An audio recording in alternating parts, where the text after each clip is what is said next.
So, there's a huge shakeup happening in Singapore's mobile market. We're talking about a small fish that's about to swallow a very big one.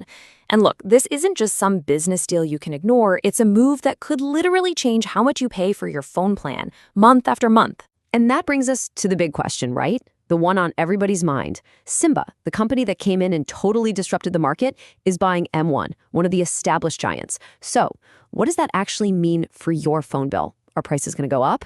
Down? Let's break it all down. So here's the deal, the big headline. Simba Telecom, the brand famous for those super low prices, is officially acquiring M1, one of Singapore's original big three. This is a huge deal. It's the newest, most aggressive player in the game, taking over a name that's been around forever. And the price tag for all this? A jaw-dropping $1.43 billion. Now, a number that big, it doesn't just buy a company. It buys market power. It signals a fundamental change in who's calling the shots in the telco world. Okay, so to really get what this merger means, we got to take a quick step back, a little history lesson. Because the market we have today, with all the crazy price wars and data deals, it's actually, pretty new. It wasn't always this competitive. If you look at this timeline, back in the 90s, it was just a Singtel monopoly. That was it. Then, 1997, M1 enters the picture. A few years later, in 2000, StarHub makes it 3, and we have the big 3 for a long time. But the real earthquake, that hit in 2016. That's when Simba showed up as the 4th telco, and they kicked off the insane price wars that, let's be honest, have been pretty good for all of our wallets. And this brings us right back to that great price debate. Now that the market is shrinking, going from 4 major players back down to 3, what happens next? Are we going to be paying more or less? And this is where it gets really fascinating. Because the experts, they're arguing for 2 totally opposite outcomes. Theory number 1, Simba's low-cost ENA is going to take over M1, and it'll force a massive price war across the whole market. But theory number 2 is the complete opposite. With one less competitor, everyone can kind of relax on the aggressive price cuts, and our bills will start creeping up. So let's really dig into this. We're going to look at both sides of the coin. First, you've got the optimists, the people who think cheaper plans are on the horizon. And then you have the skeptics, who are basically getting ready for a price hike. The optimistic view, and you hear it from analysts like Mrs. Shirley T, is actually pretty simple. Simba's entire identity, their whole brand, is built on being the cheapest option with the most data. So why on earth would they give up that winning formula now? So the argument for prices falling really boils down to this. You take Simba's super aggressive, low-cost strategy, and you combine it with M1's massive, really advanced network infrastructure, you've just created a powerhouse, a new giant that could force Singtel and StarHub into an even bigger price war. And who knows, it could even lead to some cool new ideas, like plans that use AI to personalize your data and costs based on how you actually use your phone. But then you have the skeptics, and their argument is captured perfectly by this absolutely brilliant Reddit comment. It's so relatable.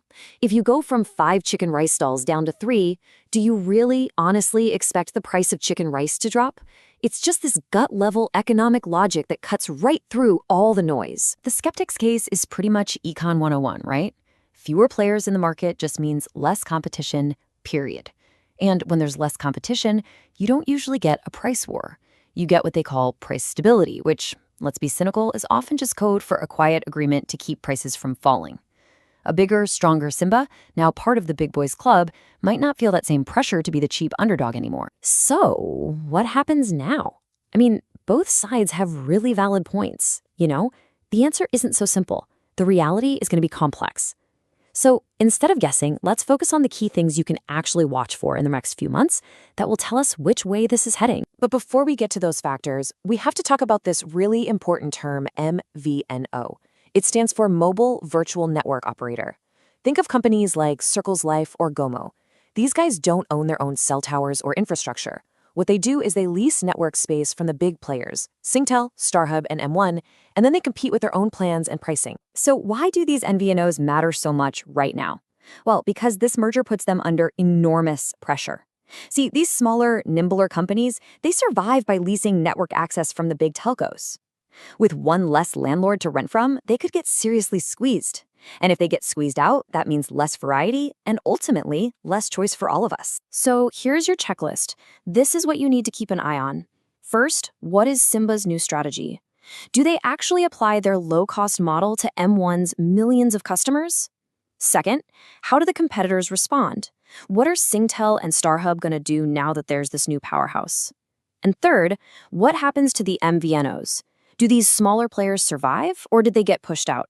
The answers to those three questions will tell you everything you need to know about your future phone bill. And really, this all boils down to one final, critical question. For the last few years, all that intense competition, it put the power squarely in your hands, in the customer's hands. But now, with the game board changing, with one less player on the field, you have to ask, who holds the power now? Is it still you? Or is the balance of power quietly shifting back to the telcos?